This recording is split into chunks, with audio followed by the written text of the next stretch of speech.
ಬೆಳಗಾವಿ ಗೋವಾ ಮಾರ್ಗದಲ್ಲಿ ಜಾಂಬೋಟಿ ಸಮೀಪದ ಕುಸ್ಮಾಳಿ ನದಿಗೆ ಅಡ್ಡಲಾಗಿ ನಿರ್ಮಿಸಲಾಗುತ್ತಿರುವ ಹೊಸ ಸೇತುವೆಯ ಕಾಮಗಾರಿ ಅತ್ಯಂತ ನಿಧಾನಗತಿಯಲ್ಲಿ ಸಾಗುತ್ತಿದೆ.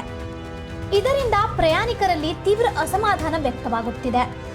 ನವೆಂಬರ್-ಡಿಸೆಂಬರ್ ವೇಳೆಗೆ ಸಂಪೂರ್ಣವಾಗಬೇಕಾದ ಈ ಕಾರ್ಯ ಜನವರಿ ತಿಂಗಳು ಮುಗಿಯುತ್ತಿದ್ದರೂ ಪೂರ್ಣಗೊಳ್ಳದೆ ವಿಳಂಬವಾಗಿರುವುದು ಸಾರ್ವಜನಿಕ ಆಕ್ರೋಶಕ್ಕೆ ಕಾರಣವಾಗುತ್ತಿದೆ. ಕುಸ್ಮಾಳಿಯಲ್ಲಿ ಬ್ರಿಟಿಷ್ ಕಾಲದ ಹಳೆ ಸೇತುವೆಯನ್ನು ತೆರವುಗೊಳಿಸಿದ ಬಳಿಕ ಅದೇ ಸ್ಥಳದಲ್ಲಿ ಹೊಸ ಸೇತುವೆ ನಿರ್ಮಾಣ ಕಾಮಗಾರಿ ಕೈಗೊಳ್ಳಲಾಗಿತ್ತು. ಮಳೆಗಾಲದ ವೇಳೆ ತಾತ್ಕಾಲಿಕ ರಸ್ತೆ ಕೊಚ್ಚಿ ಹೋಗಿದ್ದರಿಂದ ಪ್ರಯಾಣಿಕರು ಸಾಕಷ್ಟು ತೊಂದರೆ ಅನುಭವಿಸುತ್ತಿದ್ದರು. ನಂತರ ತರಾತುರಿಯಲ್ಲಿ ಸೇತುವೆ ಸ್ಲ್ಯಾಬ್ ಕಾಮಗಾರಿ ಪೂರ್ಣಗೊಳಿಸಿ ಲಘು ವಾಹನಗಳಿಗೆ ಸಂಚಾರ ಅವಕಾಶ ನೀಡಲಾಗಿತ್ತು. ಆದರೆ ಸೇತುವೆ ಎರಡೂ ಬದಿಗಳ ಸಂಪರ್ಕ ರಸ್ತೆಗಳ ಹಾಗೂ ರಕ್ಷಣಾತ್ಮಕ ಗೋಡೆಗಳ ಕಾಮಗಾರಿ ಇನ್ನೂ ಅಪೂರ್ಣವಾಗಿದೆ. ಈ ಕೆಲಸ ನವೆಂಬರ್ ವೇಳೆಗೆ ಮುಗಿಯಬೇಕಾಗಿದ್ದರೂ ಪ್ರಸ್ತುತ ಕಾಮಗಾರಿಯ ವೇಗವನ್ನು ಗಮನಿಸಿದರೆ ಆಡಳಿತದಿಂದ ನಿರ್ಲಕ್ಷ್ಯ ನಡೆಯುತ್ತಿದೆ ಎಂಬ ಆರೋಪಗಳು ಕೇಳಿಬರುತ್ತಿವೆ.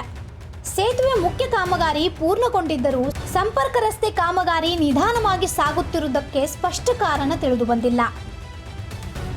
ಈ ವಿಳಂಬದಿಂದಾಗಿ ಭಾರೀ ವಾಹನಗಳ ಸಂಚಾರಕ್ಕೆ ಇನ್ನೂ ಅಡಚಣೆ ಉಂಟಾಗುತ್ತಿದೆ.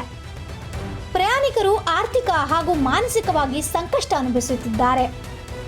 ಈ ಹಿನ್ನೆಲೆಯಲ್ಲಿ ಜಾಂಬೋಟಿ ಪ್ರದೇಶದ ಗ್ರಾಮಸ್ಥರು ಆಡಳಿತ ಈ ವಿಷಯವನ್ನು ಗಂಭೀರವಾಗಿ ಪರಿಗಣಿಸಿ ಉಳಿದ ಕಾಮಗಾರಿಯನ್ನು ತಕ್ಷಣ ಪೂರ್ಣಗೊಳಿಸಬೇಕೆಂದು ಆಗ್ರಹಿಸಿದ್ದಾರೆ. ಇಂಥ ಇನ್ನೂ ಅಪ್ಡೇಟ್ಗಳಿಗಾಗಿ ಫಾಲೋ ಮಾಡಿ ವಾಯ್ಸ್ ಆಫ್ ಇಂಡಿಯಾಗೆ.